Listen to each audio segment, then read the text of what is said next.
প্রত্যেক দিনের মতো রাধারানী যমুনার জল ভরার জন্য যমুনায় যায়।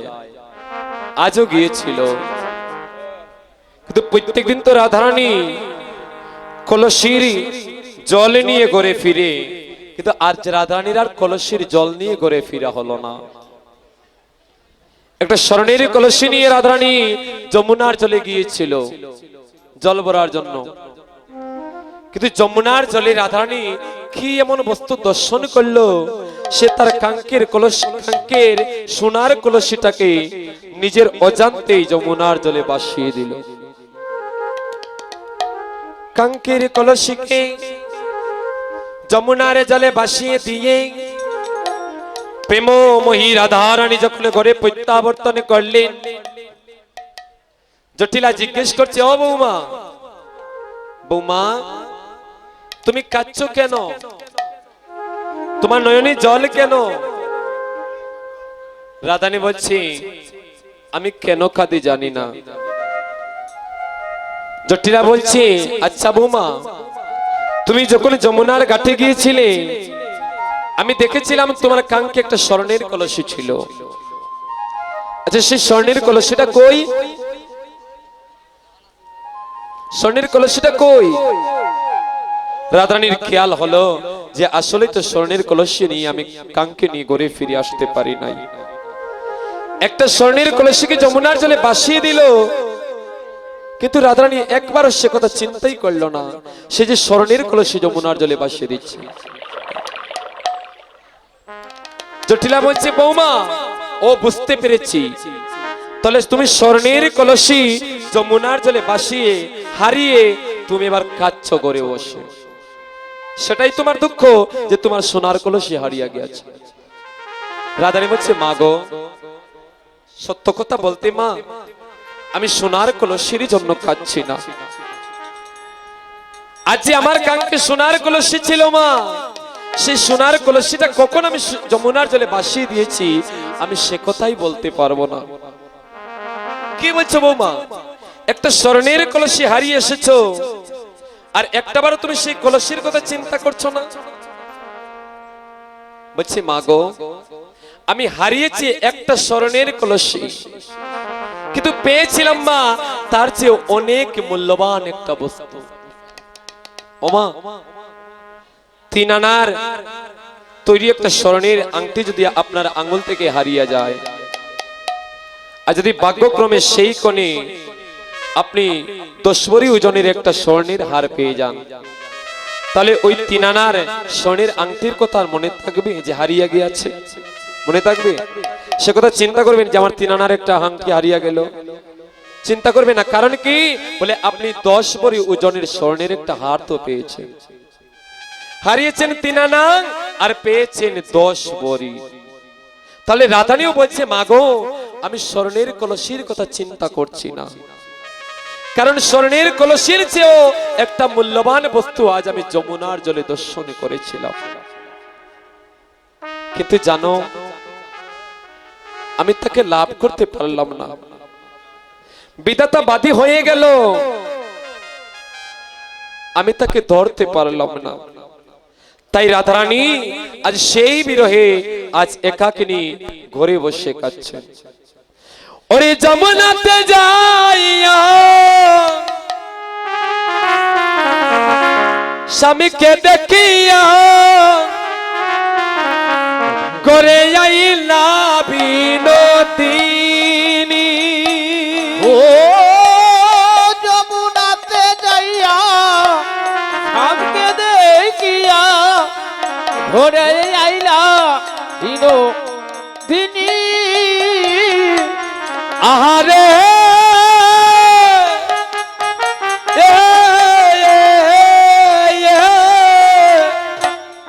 যমুনাতে যাইয়া স্বামীকে দেখিয়া ঘরে আইলা বিনোদিনী। আহা মরি রে নিতাই গৌর, হরি বল, হরি বল, হরি বল। যমুনাতে যাইয়া স্বামীকে দেখিয়া ঘরে আইলা বিনোদিনী। রাধা নিরলে বসিয়া কাদিয়া কাদিয়া দেহায় শ্যামরূপ কানি বিরলে বসিয়া কাদিয়া কাদিয়া দেখায় শ্যামরূপ কানি। আমি কেন বাজলে আজ গিয়েছিলাম, আমি কেন বাজলে গিয়েছিলাম, আমি কেন বাজলে আজ গিয়েছিলাম, আমি কেন বাজলে গিয়েছিলাম। ওগো জলে গিয়ে আমার আমার সব হারাইলাম। আমি কেন বাজলে জলে গিয়েছিলাম, ওগো জলে গিয়ে আমার সব হারাইলাম, কেন বাজলে গিয়েছিলাম। রাধানী কাঁদছে আর জটিলা বৌমাকে নানাভাবে কঠোর কথা বলছে। এমন শাশুড়ি যদি আপনার ঘরে হয় মা, আপনার বউ যদি স্বর্ণের কলসি জলের কাটে বাসি দিয়ে ঘরে ফিরে আসে, আপনাদেরকে গালি দেবেন না? ও বৌমা, কত দামি কলসি তুমি কিনা সেই কলসি থেকে জলে বাসিয়ে দিয়ে এলি। তো জটিলাও নানাভাবে বধূকে গালাগালি করছে। রাধানী শুধু কাঁদছে, আসলে কলসির জন্য নয়, কাঁদছে সেই সমরূপ দর্শন করে। বারবার সেই রূপের কথা তার অন্তরে জাগছে আর রাধারানী নয়নীর জলে ভাসছে। রাধারানীর মনের মতো ছাড়া কি বাবা রাধারানীর মনের কথা কেউ বুঝতে পারবে? চির সুখী যাওনি ভ্রমে কি কখনই ব্যতির বেদনা বুঝিতে পারে, কি যাতনা বিশ্বে বুঝিবে সে কিসে, কবু আসি বিশ্বে ধ্বংসে নিজরে। এই জগতে যারা রাধারানীর মতো তারাই তো রাধারানীর মনের কথা বুঝতে পারে। মনের মতো মানুষ ছাড়া মনের কথা বোঝা যায় না। জটিলা বুঝতে পারলো না। এবার রাধারানীর মনের মতো একজন চলে এসেছে। হেন কালে তো তা আসিলা ললিতা রাইকে দেখিবার লাগি। হেন কালে তোতা আসিলা ললিতা রাইকে দেখিবার লাগে। বলে আজি কেন ধনী তুই হইলে এমনি, ওরে আজি কেন ধনী হইলে এমনি, ওরে আজি কেন ধনী হইলে এমনি, ওরে আজি কেন ধনী হইলে এমনি। কেন বাঁকা কাদিস নয়ন জলে, কেন বা কাঁদিস নয়ন জলে। বলে বলে রাধা তোরে মনেরই কথা, বলে বল রাধা ও তোর মনের কথা। বলি বলে বলে রাধা তোরে মনেরই কথা, বল বল রাধা ও তোর মনের কথা। ও বিনোদিনী রায়, এভাবে একা একা বসে না কেঁদে তুই আমার কাছে বল তোর কি হয়েছে, তুই কাঁদছিস কেন? এবার রায়ধনী বলছে সখীরি তাহলে শোন আমার মনের বরং, আমি তোর কাছে বলছি কারণ মনের কথা সবাই বোঝে না, কৃষ্ণ কথা সবাই শুনতে চায় না। রাধারানীর যত কথা সকলই কথাই তো রাধারানীর কৃষ্ণ কথা, কৃষ্ণ কথা ছাড়া রাধারানী একটা কথাও বলতে চায় না, কিন্তু সেই কথা সবাই শুনতে চায় না সখী। যেহেতু তুই কৃপা করে এসেছিস আমি তোর কাছে আজ আমার মনের কথা বলবো, তাই বলছি আমি একা কুম্ভ কাঙ্কে করি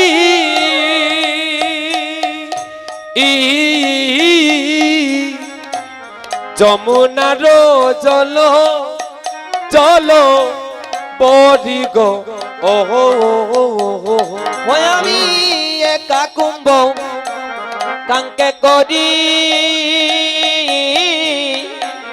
যমুনাতে জল বরি গো। আমি একা কুম্ভ কাঙ্কে করি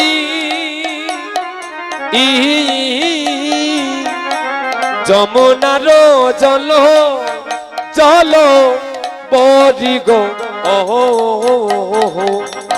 একা কুম্ভ কাঙ্কে করি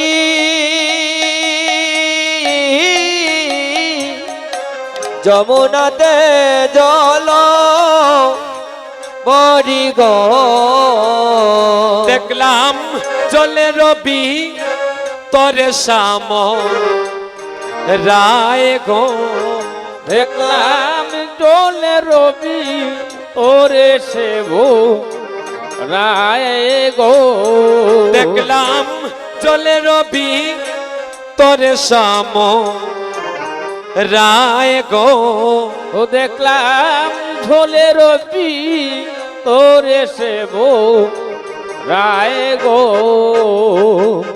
ফুলের চূড়াটি মাথে এ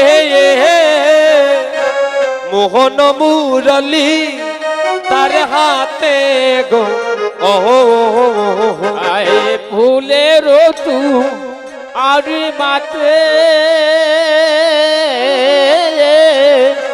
মোহন মুরলি হাতে গো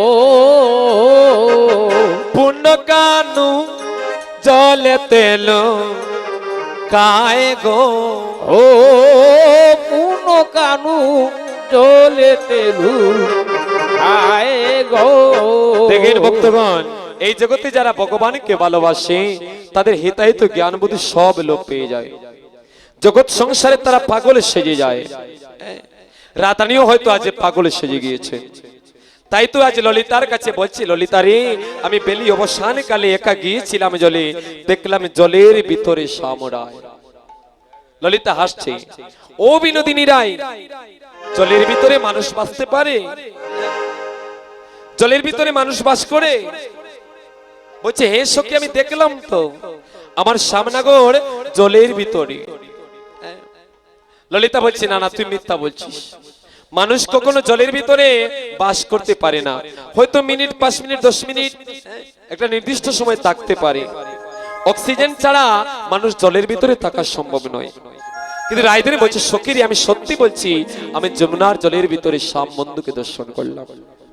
আর তাকে দেখে আমি কি করলাম জানিস? দরি দরি মনে করি, দরিবারে নাহি নাহি পারি গো ওহো আয়ে দরি দরি মনে করি ধরিবারে নাহি পারি গো আমি অনুরাগে জলে ডুবে চিনু গো। ও আমি অনুরাগে চলে ডুবে চিনু গো অনুরাগে জলে ডুবে চিনু গো। আমি অনুরাগে জলে ডুবে চিনু গো। ও ঘো অনুরাগে জলে ডুবে চিনু গো অনুরাগে জলে ডুবে চিনু গো। জানিস কি, আমি দড়ি দড়ি মনে করি, ধরতে গিয়ে ধরতে না পারি। জলের ভিতরে দেখলাম শ্যাম, কিন্তু যখন ধরতে গেলাম তাকে ধরতে পারি না।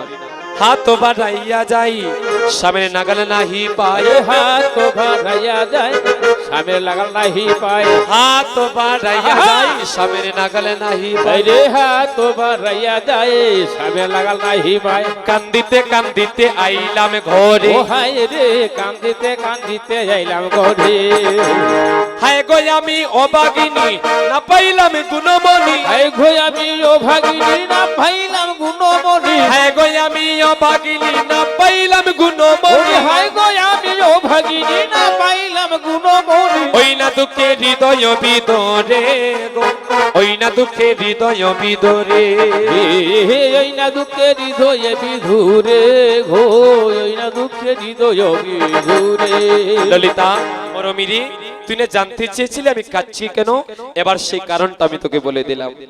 আমার বন্ধুকে জলের ভিতরে দেখে আমি তাকে ধরতে গেলাম, ধরতে পারলেন না, বরঞ্চ আমি নিজে জলে ডুবে এলাম। আর আমার যা ছিল আমি সবকিছু যমুনার জলে চিরজন্মীর মতো ভাসিয়ে দিলাম। ললিতা কিন্তু হাসছে, বলছে বিনোদিনী তুই যাই বলিস না কেন, জলের ভিতরে কখনো সামনাগর থাকতে পারে না। আমার মনে হচ্ছে তোর দেখার মাধ্যমে কি যেন একটা ভুল হয়ে গিয়েছে। তাই বৈষ্ণব কবি এবার ললিতার হয়ে রাধানীকে সেই কথা বলছে। বুঝিতে না রিলে মায়া চলেছিল অঙ্গে ছায়া গো, ও পশুরামা নন্দের বাণী শোনো রাধা বিনোদিনী গো, পশুরামা নন্দের বাণী শোনো রাধা বিনোদিনী গো, ও আরে পশুরামা নন্দের বাণী শুনো রাধা বিনোদিনী গো,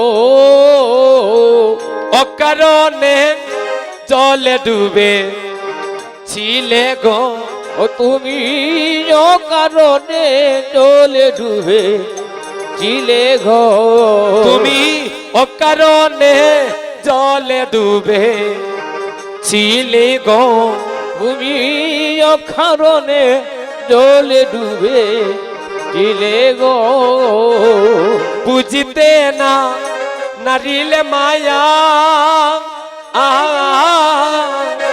জলে ছিল অঙ্গের ছায়া গো, ও বুঝিতে না দিলে মায়া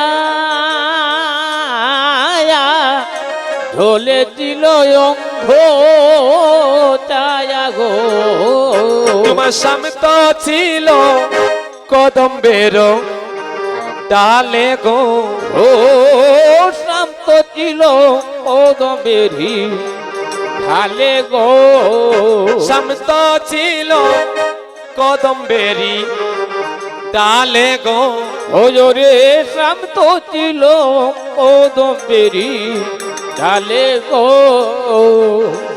পূর্ণিমার রাতে যদি জলের ঘাটে গিয়ে জলের ভিতরে ছাদ দেখে বাড়িতে গিয়ে বলেন যে আমি জলের ভিতরে ছাদ দেখেছি, বাড়ির সবাই বিশ্বাস করবে? কারণ জলের ভিতরে কখনো চাঁদ ওঠে না। বিষয়টা কি বলে আকাশে চাঁদ উঠেছে কিন্তু চাঁদের প্রতিচ্ছবি পড়েছে জলে। তো এবার বসু রামানন্দ দাস রাধানীকে বলছে, রাধারানী তুমি অকারণে জলে ডুবে তাকে ধরতে গিয়েছিলে, বুঝিতে নারিলে মায়া জলে ছিল তার অঙ্গের ছায়া, সে জলে ছিল না, তোমার শাম ছিল কদম্বের ডালে, সে ডালে বসেছিল। আর তুমি তো কৃষ্ণ প্রেমে বিভোর হয়ে কৃষ্ণ রূপে নয়ন দিয়ে সেই যে জলের ভিতরে তাকে দেখলে আর নয়নটাকে আর নয়ন করলে না, তাই তুমি উপরের দিকে তাকিয়ে একবার দেখলে না তোমার শাম যে কদম ডালে বসে আছে। শামে কদম্ব ডালে ছিল মা, আর সেই কদম্ব বৃক্ষের তলেই তো রাধারানী জল ভরতে গিয়েছিল। দেখেন ভগবানকে যারা ভালোবাসে তারা ভগবানের চিন্তা ছাড়া অন্য কোনো চিন্তা আর করে না। রাধারানী যখনই দেখলো যমুনার জলে স্বামীকে দেখা যাচ্ছে তখন আর অন্যদিকে নয়নে দিল না।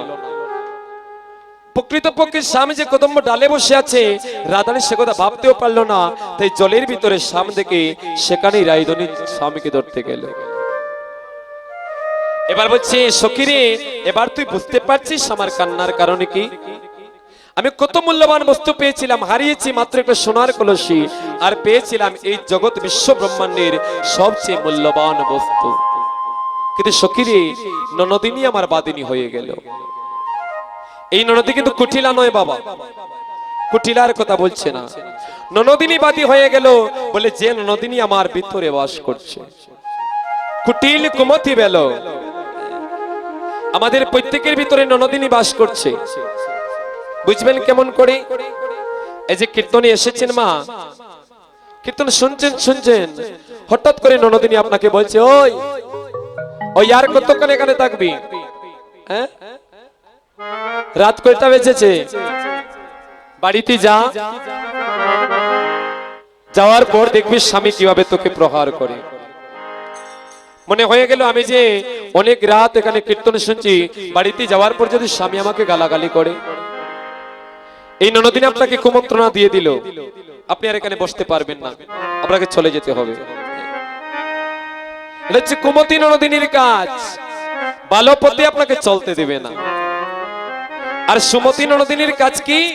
ওরে প্রত্যেকদিনই তুই তো সংসার করিস, প্রত্যেকদিনই তো তুই স্মরণের পালঙ্কে নিদ্রায় যাস, আজ একটা রাত না হয় আজ ভগবানের গুণকথা আস্বাদন করে সময়টা পার করে দে।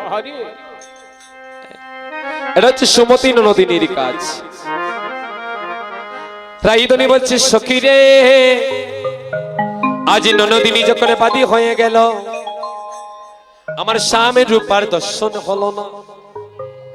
একে বলো আমি সেম রূপ দর্শন করেছিলাম, একে পলকে যে রূপ দেখলাম, আমি যদি কোটি জন্ম সেই রূপের বর্ণনা করি, সেই রূপের তুলনা দিতে পারবো না। হরিব, একে পলকে আমি যা দেখেছি, আমি কোটি জন্মে যদি তার বর্ণনা করতে হয় তারপরও আমি পারবো না। বুঝতে পারছেন মায়েরা, রাধারানী কার রূপ দেখেছে? এটা পার্থিব জগতের কোন মানুষের রূপ নয়, অপ্রাকৃত বৃন্দাবনের নবীন বদন কামে বেদ কামে গায়ত্রীতে হয়ে যার উপাসক, সেই রূপ দর্শন করে রাধারানী আজ তার মান গুলো মান সব হারিয়েছে। ললিতাকে বলেছে, ললিতা গো, ওরে আমার মরমি গো, আমার মানে গুলো মান আজ আমি সব হারিয়ে ফেললাম, আমার মতি স্থানে মতি রইল না, ওই মন চুরাই আমার মন হরণ করে নিয়ে গেল। সখী রে, মন ছাড়া মানুষ কি কোনো কাজ করতে পারে বাবা ভালো করে? মন না দিয়ে কাজ করলে, রান্না করতে গিয়ে যদি মন না থাকে আপনার রান্নায় দেখবেন কোন আইটেমে আপনার লবণ বেশি হয়ে গিয়েছে, হয় না? মনটা যদি আপনি রান্নায় না দেন তাহলে রান্না ভালো হবে না। ছাত্ররা লেখাপড়া করে, ছাত্রনাং ওই ধ্যানং তপ, সে যদি অধ্যয়নে যদি তার মন না দেয়, সেও ভালো কিছু করতে পারবে না। এই যে আমরা কীর্তন করি, এই কীর্তনের প্রতি যদি আমরা মন না দেই, এই কীর্তন শিক্ষার প্রতি যদি আমাদের অনুরাগ না থাকে, তাহলে আমরা কোনোদিন ভালো কীর্তন করতে পারবো না। আর মন দিয়ে যে যে কাজ করে, সেই কাজটা সে সুষ্ঠুভাবে করতে পারে। হরি বল। রাইদনি বলছে, সখী রে, আমি যে সংসারে ফিরে এলাম, মনটা তো আমার গোবিন্দের কাছে, আমি সংসার ধর্ম করব কেমন করে? এক কর্ম করতে আরেক কর্ম হয়ে যাবে, তো মন ছাড়া তো কোনো কাজ হয় না। তাহলে রাধারানী তো তার মান কুলো মান, মন প্রাণ সবকিছু গোবিন্দ চরণে সমর্পণ করেছে, তাহলে কেমন করে আমি সংসারে থাকবো বল? কেমন করে আমি সংসার কর্ম করব বল? আমাদের সময় আর কতক্ষণ? তাহলে আমরা আরেকটা পদ এখানে আস্বাদন করিনি, যেহেতু অবিশালীলা আস্বাদন হবে না, সেজন্য আমি কিছু পদগুলো স্মরণ করছি। এবার রাধারানী বলছে, সখী রে, জলে গিয়ে আমার ভালো হলো না, আমি যদি জলে না যাইতাম তাহলে তো আজ আমার এমন হতো না। আমি জলে গিয়ে আমি না পারলাম কৃষ্ণ কুল পেতে, আবার একবার না পারছি আমি সংসারের কুল ধরতে, আমি কোনো কুলের নাগাল পাচ্ছি না, আমি সংসার কুলেও থাকতে পারছি না, আবার গোবিন্দের কুলেও যেতে পারছি না। অবস্থাটা কেমন? বলে, অকুল পাতারে বাসমান একটা প্রাণীর মতো, কুলের নাগাল পায় না, শুধু সাঁতার দিয়েই যাচ্ছে, কুলের নাগাল পাচ্ছে না। রাইদনি বলছে, সখী রে, আমার অবস্থাটা ঠিক তেমন, আমি না পারছি আমার গোবিন্দ কুল আশ্রয় করতে, আবার আমি না পারছি আমার সংসারের কুলে থাকতে, আমি দুই কুল ছাড়া হয়ে গিয়েছি সখী, আমি অকুল পাথরে বাসতেছি। তাই আক্ষেপ করে রাধারানী বলছেন, কেন গেলাম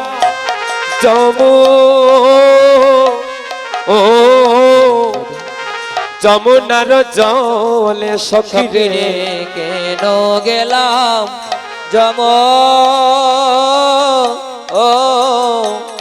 নার জলে,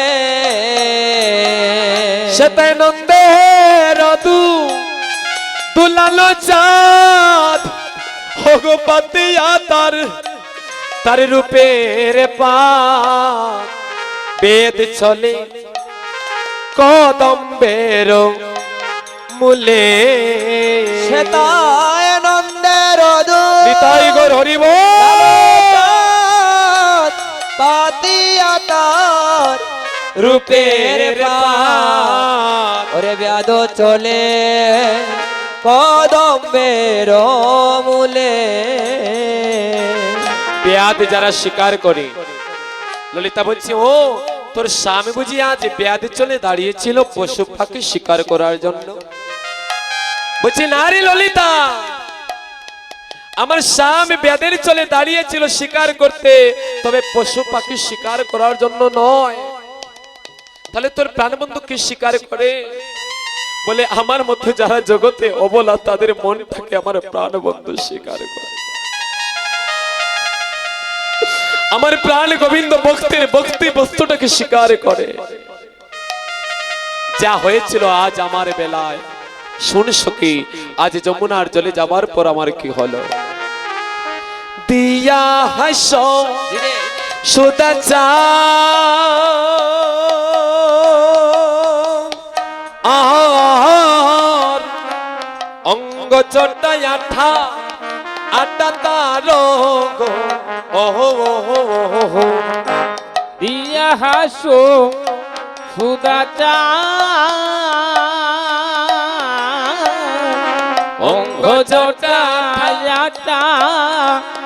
আর গো, আমার আখির পাখি তাহাতে পড়িল গো, আমার আঁকির পাখি তাহাতে পড়িল গো, মনবিগ হেন খালে পড়িল রো পের জালে গো, মন মৃগ হেন কালে পরিল রূপের জালে গো, মনমৃগ হেন কালে পড়িল রূপের জালে গো, মন মৃগ হেন কালে পরিল রূপের জালে গো, আমার শূন্য দেহ ও পিঞ্জ ও রহ হইল গো, ও মরমি শূন্য দেহ পিঞ্জর হইল, আমার শূন্য দেহ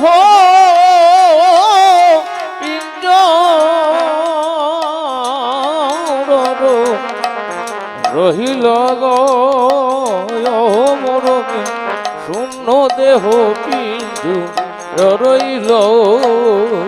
সখীরে আমার গোবিন্দ তার রূপের পাদে পেতে দাঁড়িয়েছিল, হাস্য সুধা যার ছিল সেই পাদে, আর আমার মনোমৃগ তার মুখের হাসি দর্শন করে এই দেহ পিঞ্জর বেদ করে সে রূপের পাদে গিয়ে ধরা পড়ল হরিবল।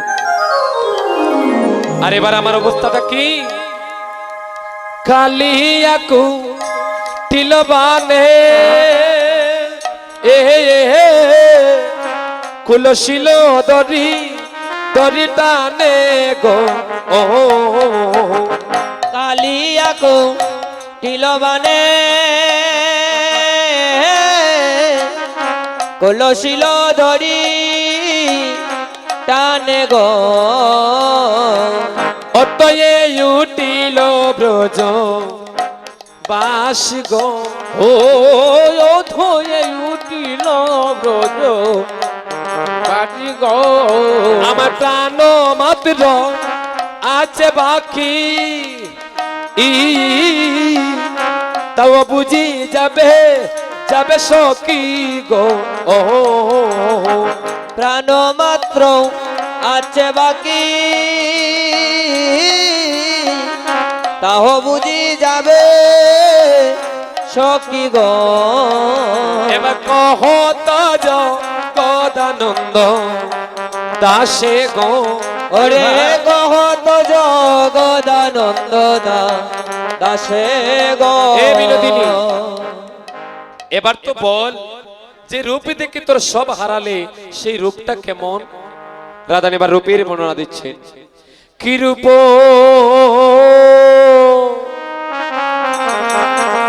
হে রিনো আহায়তি অতি অপরূপ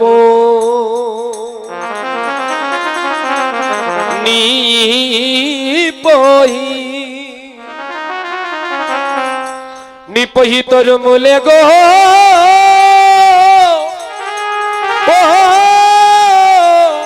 ও ও কি রূপ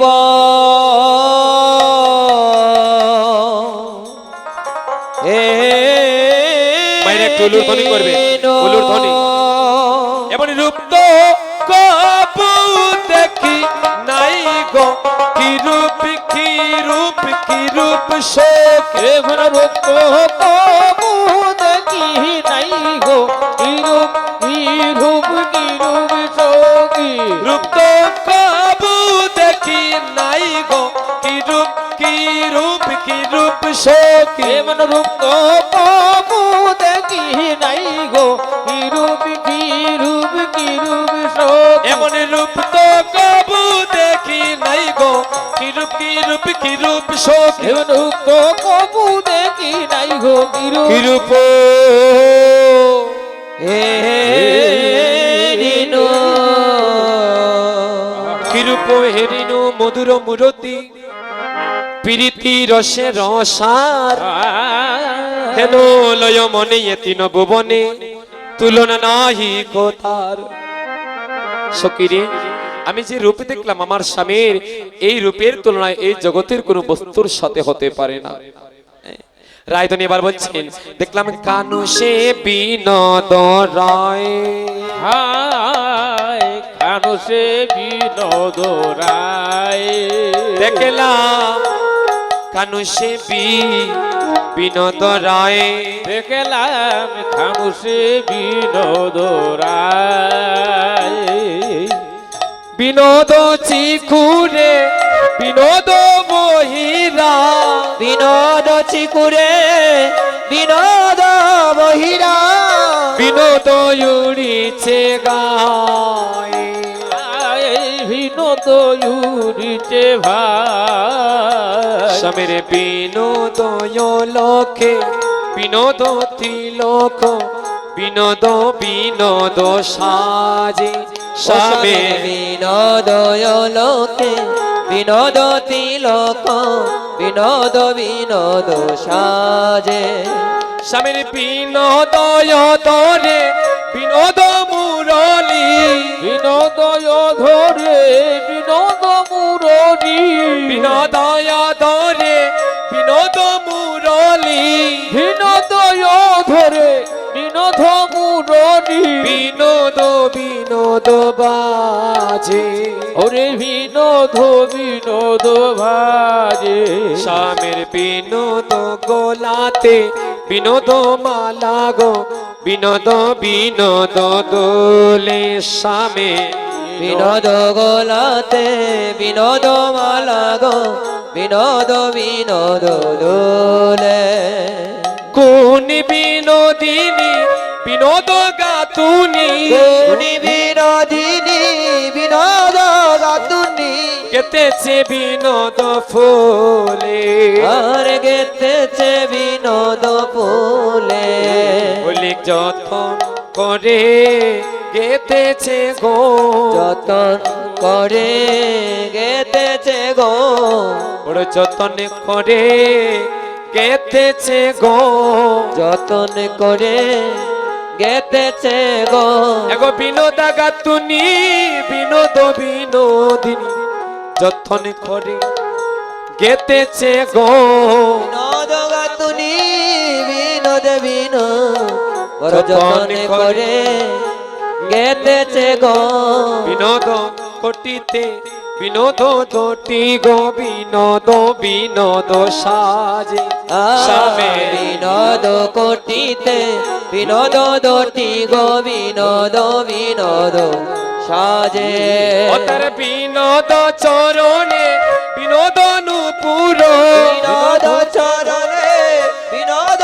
নুপুর বিনোদ বিনোদ বাজে বিনোদ বিনোদ ভাজে কহে যদুনাতে বিনোদ নাগর বিনোদ কদম্বের তলে আরে হে যধুনাথে বিনোদ নাগর বিনোদ কদম্ব তলে কত বিনোদিনী বিনোদ হেরিয়া কত বিনোদিনী বিনোদ হেরিয়া কত বিনোদিনী বিনোদ হেরিয়া কত বিনোদিনী বিনোদ হেরিয়া কলসি বসাল জলে আরে খোলসি বাসালো জলে তাদের মান খুলো মান তাকে না রে মান খুলো মান তাকে না রে তাদের মান খুলো মান তাকে না রে মান খুলো মান তাকে না রে সে যে জিয়ন্তে মোরা হয়ে যায় গো মান খুলো মান তাকে না রে সে যে জগতে মরা হয়ে যায় গো মান খুলো কাকে না গো ললিতা আজি এমনই এক কবি নবরূপ আজ যমুনার কোলে আমি দর্শন করলাম। এবার ললিতা বলছি রায়ধনী তুই এবার একেবারে সহজ ভাষায় আমার কাছে বল সেই স্বামীর রূপের বর্ণনা, আমি একটু মাটিতে তোর কথা মতো সেই রূপটা একবার অঙ্কন করি। এবার রাধানী বলবে আর ললিতার আরেকজন সখী যার নাম হচ্ছে বিশাখা, অষ্ট সখীর মাধ্যমে শিল্প নিপুণা সখী, যে শিল্পকার্যে সবচেয়ে পারদর্শী। রায়ধনী যেমন করে বলবে বিশাখা ঠিক তেমন করে একটা রূপ অঙ্কন করতে পারবে। এবার রায়ধনী বলছে স্বামীর রূপের বর্ণনা।